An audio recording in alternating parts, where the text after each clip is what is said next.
मोर नाम मकारू प्रधान। मो ग्राम हूँ मुसुंडी। मुसुंडी ग्राम अधिवासी। आज मोर बयस 74 इयर्स। आम टाइम से समय ठीक नाला। से समय शिक्षार प्रसार बहुत कम था। गाँ गहली रे हाँ गाँ गहली रे से समय आम गाँव में एलपी स्कूल थिला निम्न प्राथमिक। प्रथमे मु चतुर्थ श्रेणी पढ़ला पास कला सालेबटा को गली मुझे सालेबटा 6-7 अध्ययन कली। सालेबटा एम इ स्कूल पर मु सालेबटा स्कूल 1962 मसीह खोल जाता।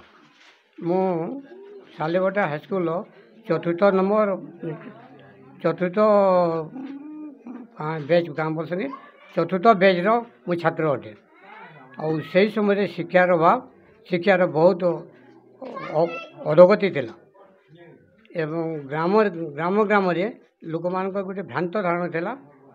शिक्षा प्रति लोक मान सुहा नाला जार फल लोक मैंने ग्राम अंधविश्वास बहुत प्रकार अंधविश्वास लोक मन रे जागृत होता। हैजा आमाशय कुष्ठ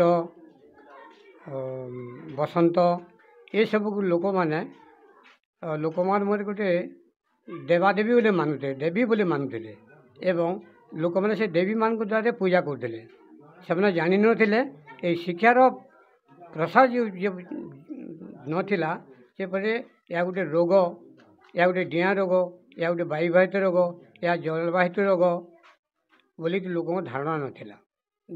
जाफल ग्राम ग्राम हैजा आमाशय बसंत कुष्ठ ये सब रोगर विशेष प्रादुर्भाव थिला। सालेबटा हाईस्कूल आम पढ़ला समय आम खाद्य अभाव सुखा भजा धरिकी जाऊँ एवं मध्याह्न समय से सुखा भजा खाईक समय कटुलु।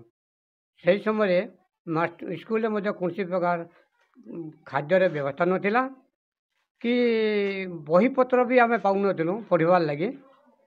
से बहीपत्र पढ़ा जो पाइबी आम बहुत अभाव अनाटन खाद्य अभाव होता। बहीपत्र भी पाऊन बहुत दुखदन्य अति हुई आम मैट्रिक पास कर समय पढ़ापढ़ी करूँ। आउ से समय शिक्षार प्रसार अति निकृष्ट था जार फल बामा मैंने निजर आर्थिक दृष्टि बही खंडे पिला पढ़वा लगे दे पार ना कि वर्ष खंडे जोगाड़ कर पारे। से समय लोक बामा मैंने पढ़ा लगे चेष्टा करुले किंतु विभिन्न प्रकार आर्थिक अनाटन ये दृष्टि मैट्रिक नन मैट्रिक ये समय विद्या संभावना करदे। से समय स्कूल कॉलेज पाखे नाला केवल सालेबटा हाईस्कूल थिला। कॉलेज नाला बलांगीर थिला सम्बलपुर थिला बरपाली थिला। ये दुरिया जगह मन को जाकर शिक्षा अध्ययन करने पिता माता मान आर्थिक अवस्था स्वच्छल नाला यार फल आम अधा पाठ पढ़ी घरे चाष काम लिप्त होइलु। प्राय 78 वर्ष पूर्वर टंकार मूल्य बहुत थिला जार फल टंकार मूल्य टंकार जिनिस मूल्य कम थिला। बापा माँ मैंने से टंकार जिनिस बिकी पैंट सार्ट किणापी कि बहीपत्र किणापी भी पुरु नाला जार फल बापा माँ पढ़ावाई अमंग होते एवं निजर जीवन शेष समय गाई चराली घर काम धंदा कि पर मजूरी काम करवाली बाध्य होते। आम समय जदिओ लोक मैंने जदिओ निजर पुओ जी मैंने चाकरी पाऊले ये चाकरी पैसा बहुत कम थिला एवं दुरिया जगह दूर स्थान को जावाई कटक हो कि बालेश्वर हो कि सम्बलपुर माने निज चाकरी करवा लगे बाबा अमंग होते और जार फल पुओ मान को जीवार लगे बासन करते तु चली नहीं पारू आ तु ये कम पैसा रे तु नहीं जा बोलिक लोक मान को निज पुओ ये मान को प्रताड़ित करते अमंग होते एवं छाड़ी भी दौन आउ चाष काम नियोजित कर चाष काम से समय ବ୍ୟସ୍ତ ରହିବା ପାଇଁ ବାପା ମାଆଙ୍କୁ ବାପା ମାଆ ମାନେ ନିଜ ପୁଅ ଝିଅମାନଙ୍କୁ ଉତ୍ସାହିତ କରୁଥିଲେ। 65 ଏବଭ୍ 65ର ଏବଭ୍ ମସିହାରେ ନାରୀମାନଙ୍କୁ ଶିକ୍ଷାର ପ୍ରସାର ନଥିଲା ଏବଂ ନାରୀମାନଙ୍କୁ ଏ ଝିଅମାନଙ୍କୁ ସ୍କୁଲରେ ପଢ଼ାଇବା ପାଇଁ ବାପା ମାଆ ଚିନ୍ତା କରୁନଥିଲେ। ତୁ ଗୋଟେ ଝିଅ ହେଇଛୁ, ତୁ ପର ଘରକୁ ଯିବୁ, ତୁ କାହିଁକି ପାଠ ପଢ଼ିବୁ, ତୋର ଅକ୍ଷର ଶିକ୍ଷା ହେଲା ଏବଂ ବହି ବୁଆ ପଢ଼ି ଜାଣିଲୁନୁ, ତୁଇ ଆରି ସ୍କୁଲରେ ନେଇଯା ବୋଲି ବାପା ମାଆ ତାକୁ ମାନେ ପ୍ରତିରୋଧ କରୁଥିଲେ। ଆଉ ସେଇ ସମୟରେ ଜାତି ପ୍ରଥାର ବିଶେଷ ମାନେ ଏଇଟା ଥିଲା। ଜାତି ପ୍ରଥାର ବହୁତ ଲୋକମାନେ ଘୃଣା କରୁଥିଲେ, ଘୃଣ୍ୟ ଚକ୍ଷୁ ଦେଖୁଥିଲେ। ଆଦିବାସୀ ହରିଜନମାନଙ୍କୁ ମନ୍ଦିରରେ କି ଧୋବାମାନଙ୍କୁ ଘରକୁ ପ୍ରବେଶ କରାଇ ଦେଉନଥିଲେ ଏବଂ ଭେଦଭାବ ଅଛୁଆଁ ଭାବ ବହୁତ ଥିଲା, ଯାହାର ଫଳରେ ସେମାନେ ଅସୁସ୍ୱାଦର ଶିକାର ହେଉଥିଲେ ଆଉ ସଭ୍ୟ ସମାଜରେ ଆସିବା ପାଇଁ ସେମାନେ ଚିନ୍ତା କରୁନଥିଲେ। ଆମ ସହିତ ସେମାନେ ସଭ୍ୟମାନଙ୍କ ସହିତ ସେମାନେ ମିଶି ପାରିନଥିଲେ।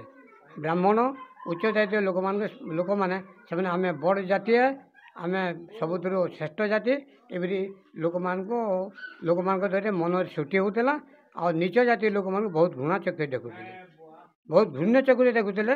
ଯାହାର ଫଳରେ ନିଷ୍ପେଷିତ ଅବହେଳିତ ଲୋକମାନେ ସେହିପରି ବାଟେ ପଡ଼ି ରହୁଥିଲେ। ବର୍ତ୍ତମାନ ଶିକ୍ଷା ପ୍ରଣାଳୀ ଏବଂ ପୁରାତନ ଶିକ୍ଷା ପଦ୍ଧତି ବହୁତ ପ୍ରଭେଦ ଅଛି। ସେହି ସମୟରେ ବିଶିଷ୍ଟ କବି ଗଙ୍ଗାଧର ମେହେର, ରାଜେନ୍ଦ୍ରନାଥ ରଥ, କବି ସୂର୍ଯ୍ୟ ବଲଦେବ ରଥ, ମଧୁସୂଦନ ରାଓ, ସ୍ୱଭାବ କବି ଗଙ୍ଗାଧର ମେହେର, ପ୍ରକୃତି କବି ରାଜେନ୍ଦ୍ରନାଥ ରାୟ ଆଉ କବିମାନେ ଏଇ କବିମାନଙ୍କର ଲେଖା ଗୁଡ଼ିକ ବହୁତ ଭଲ ଥିଲା ଏବଂ ଶିକ୍ଷାର ମାନ ଭଲ ଥିଲା। ସେହି ସମୟରେ ଯଦିଓ ମାଷ୍ଟରମାନେ ଆମମାନଙ୍କୁ ପିଟୁଥିଲେ, ବହୁତ ତାଡ଼ନା ଦେଉଥିଲେ, ତଥାପି ଆମେ ଏଇ ଶିକ୍ଷା ପ୍ରତି ଆମର ଆଗ୍ରହ ଥିଲା, ଯାହାର ଫଳରେ ସେହି ସମୟରେ ପଢ଼ାପଢ଼ି ଭଲ ହେଉଥିଲା।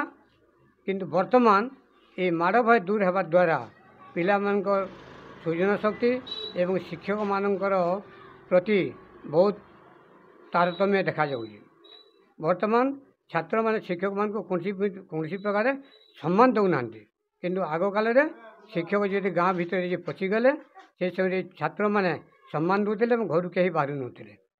ଆଉ ଆଜିକାଲି କୌଣସି ଛାତ୍ର ନିଜ ଶିକ୍ଷକକୁ ଶିକ୍ଷକ ବୋଲି ଭାବୁନାହାନ୍ତି କି ନିଜର ବୟୋଜ୍ୟେଷ୍ଠ ଲୋକଙ୍କୁ ବୟୋଜ୍ୟେଷ୍ଠ ବୋଲି ଭାବୁନାହାନ୍ତି, ଯାହାର ଫଳରେ ଶିକ୍ଷାର ଅଧୋଗତି ହେଉଛି, ଉନ୍ନତି ହେଉନି। ବର୍ତ୍ତମାନ ଶିକ୍ଷା ଉନ୍ନତି ହେଉନି।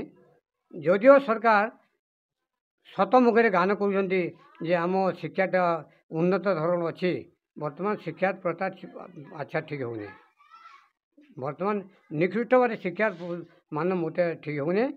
ଆଉ କିନ୍ତୁ ବିଜେପି ଗଭର୍ଣ୍ଣମେଣ୍ଟ ଆସିଲା ପରେ ପ୍ରତ୍ୟେକ କ୍ଷେତ୍ରରେ ପ୍ରତ୍ୟେକ ବର୍ଗର ଲୋକମାନଙ୍କୁ ସୁବିଧା ସୁଯୋଗ ଦେଉଛି।